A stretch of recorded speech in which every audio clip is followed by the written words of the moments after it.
How to disconnect/unlink Facebook account from Instagram. Hi guys, in this video I will tell you how you guys can unlink your Facebook account from your Instagram account. So the process is pretty easy. Simply open up Instagram on your phone, and then after that click on the bottom right on your profile picture.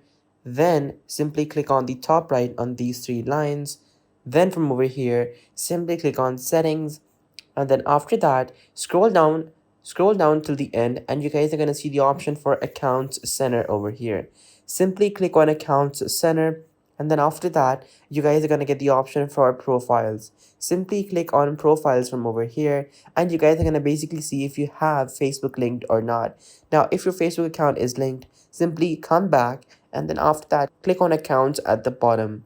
Once you guys do this, you guys are going to get the option to remove your Facebook account. Simply click on remove next to your Facebook account, and your Facebook account is going to be removed. So guys, that is how you can basically remove your Facebook account from your Instagram account. Be sure to like, subscribe, and share this video with anybody who might find this video to be helpful. Thank you so much for watching. Take care. Till next time. Goodbye.